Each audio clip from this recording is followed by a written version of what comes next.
Assalamualaikum warahmatullahi wabarakatuh. Jumpa lagi kita dalam mata pelajaran Pendidikan Pancasila dan Kewarganegaraan di kelas 12 semester 1. Kali ini kita akan membahas materi pokok tentang kasus pelanggaran hak dan pengingkaran kewajiban warga negara.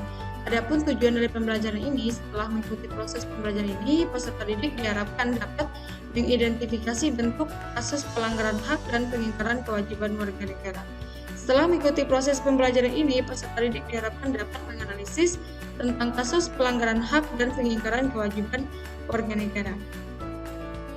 Ya, kasus pelanggaran hak dan pengingkaran kewajiban warga negara. Sebelum kita membahas lebih mendalam tentang kasus pelanggaran hak dan pengingkaran, mari kita jelaskan dulu pelanggaran. Apa itu pelanggaran? Pelanggaran ialah merupakan suatu perbuatan di mana kita melawan hukum atau tidak sesuainya antara aturan norma-norma yang berlaku di dalam masyarakat gitu ya. Nah, pelanggaran ini terjadi karena kita sering mengedepankan hak kita daripada kewajiban yang kita jalankan gitu ya. Nah, kemudian setelah itu materi yang akan kita bahas dalam pertemuan kita kali ini di mana ada menyangkut faktor penyebab pelanggaran hak dan pengingkaran kewajiban, kemudian ada kasus pelanggaran hak dan hak warga negara, kemudian ada kasus pengingkaran kewajiban warga negara. Selanjutnya, faktor penyebab pelanggaran hak dan pengingkaran kewajiban. Yang pertama, ada faktor internal dan faktor eksternal. Nah, apa faktor? Nah, faktor itu adalah suatu hal yang mendorong seseorang maupun kelompok orang untuk melakukan hal yang dia inginkan gitu ya. Nah, kalau kita lihat faktor penyebab pelanggaran hak dan pengingkaran kewajiban ini ada faktor internal. Apa itu faktor internal? Di mana faktor yang berada di dalam diri seseorang. Di mana faktor internal di sini ada sikap egois, di mana egois adalah suatu tindakan yang mementingkan diri sendiri. Nah, egois ini di mana kalau kita ambil contohnya, seseorang lebih mengedepankan haknya daripada menjalankan kewajibannya gitu ya. Kemudian rendahnya kesadaran terhadap peraturan. Nah, rendahnya kesadaran terhadap peraturan menyebabkan terjadinya suatu pelanggaran hak dan pengingkaran kewajiban. Karena seseorang sebagai warga negara Indonesia yang baik harus patuh terhadap aturan dan harus mengikuti aturan yang telah berlaku gitu ya. Nah, agar terciptanya daerah yang disiplin dan damai serta sejahtera. Kemudian sikap yang tidak toleran. Nah, sikap yang tidak toleran ini membuat seseorang berperilaku melanggar suatu hak dan pengingkaran kewajiban gitu ya. Kenapa? Karena kita memiliki sikap yang toleran ini untuk saling hormat menghormati gitu ya, saling menghargai. Nah, kalau seandainya tidak ada sikap yang toleran ini, maka akan terjadilah seperti pelanggaran hak dan pengingkaran kewajiban yang mana tidak saling menghormati tersebut ya. Kemudian faktor eksternal. Faktor eksternal di mana berasal dari luar diri manusia, yaitu bisa dipengaruhi oleh lingkungan gitu ya. Yang pertama, ketidaktegasan aparat penegak hukum.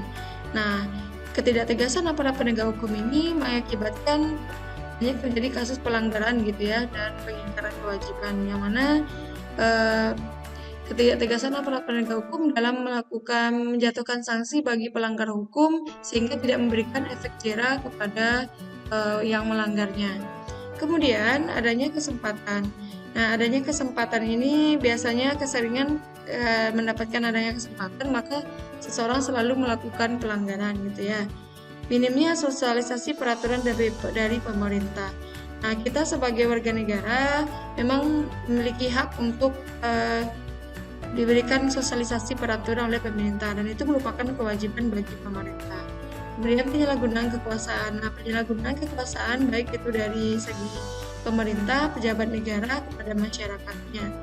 Kemudian terjadinya krisis moral dan karakter bangsa. Nah, ini terjadi pada saat sekarang ini setelah globalisasi atau teknologi yang mendunia sehingga mendapatkan krisis moral dan karakter bangsa, dan moral serta karakter bangsa itu sudah mulai surut gitu ya, dan tidak memiliki dan tidak memiliki karakter bagi anak bangsa kita lagi gitu ya. Kemudian aparat penegak hukum yang bertindak sewenang-wenang. Nah, seharusnya seorang para penegak hukum ini melindungi dan mengayomi gitu ya, melayani, bukan bertindak yang sewenang-wenang. Mengimplementasikan norma ini akan berdampak kepada nanti pelanggaran terhadap hak seseorang dan mengingkari kewajiban diri kita sendiri. Kemudian penyalahgunaan teknologi. Nah, teknologi yang marak sekali sekarang ini yang disalahgunakan oleh anak-anak bangsa kita sehingga menjerumuskan mereka ke hal-hal yang kurang baik gitu ya. Nah, selanjutnya kasus pelanggaran hak warga negara. Nah, banyak kasus pelanggaran hak warga negara, diantaranya adalah pertama pendidikan yang tidak merata. Nah, ini adalah suatu kewajiban yang harus dilakukan oleh pemerintah terhadap warga negaranya. Makanya dia termasuk ke dalam kasus pelanggaran hak warga negara karena ini merupakan hak warga negara. Kemudian kemunculan ketidakadilan hukum ya. Nah, ini merupakan salah satu kasus pelanggaran hak gitu ya yang dilakukan oleh pemerintah kepada warga negaranya gitu ya kan. Yang seharusnya warga negara memberikan kewajiban ini. Menciptakan kegaduhan di perpustakaan. Nah, ini untuk dengan segala teman ya. Nah, kemudian tidak mendapatkan kesempatan memilih. Kemudian sebagai warga negara Indonesia yang baik, kita kan memang diwajibkan kita tuh memiliki hak untuk dipilih dan memilih ya. Kemudian banyak anak di bawah umur yang harus mencari penghasilan. Nah, ini merupakan PR pemerintah di mana kita sebagai warga negara yang besar gitu ya, yang harus memiliki pendidikan yang wajib 12 tahun ya. Nah, kita tidak boleh memperkerjakan anak di bawah umur gitu ya. Nah, jadi pemerintah harus menyediakan sekolah-sekolah gratis untuk anak-anak kita yang memang dikatakan anak tersebut keluarganya kurang mampu gitu ya. Nah, kemudian tingginya angka pengangguran. Nah, tingginya angka pengangguran akibat tidak adanya lapangan pekerjaan gitu ya. Sehingga nanti ini akan menciptakan pelanggaran hak untuk warga negara dan kewajiban bagi pemerintah ya. Kemudian pelanggaran hak cipta. Nah, pelanggaran hak cipta ini sampai kita sadari kita sering melakukan yang namanya pelanggaran hak cipta ya. Nah, itu dalam lingkup kecil ya, tapi tidak sampai untuk mengganti nama pencipta dengan nama kita gitu ya. Semoga saja tidak seperti itu, tapi itu kebiasaan yang buruk yang harus kita hilangkan gitu ya. Nah, kemudian itu tadi kasus pelanggaran hak, sekarang kasus pengingkaran kewajiban ya.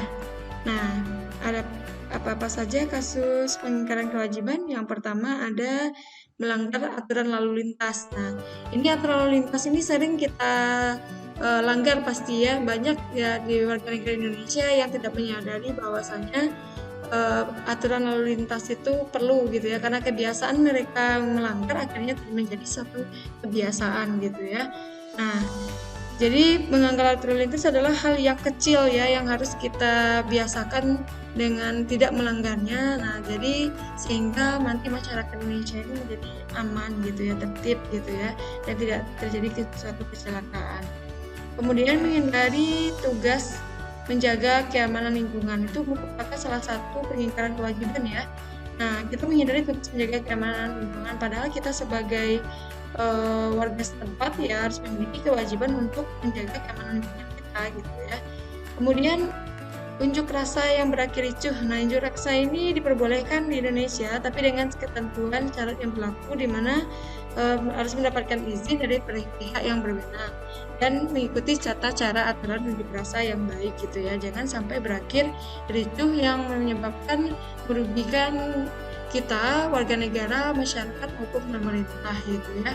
Nah, kemudian yang keempat, tidak membayar pajak. Nah, ini dia, kita sebagai warga negara, kita memiliki kewajiban untuk membayar pajak karena warga negara kita ini dibangun oleh diri kita sendiri dengan pajak yang kita kumpulkan. Nah, membayar pajak berarti kita telah membantu anak bangsa kita untuk sekolah.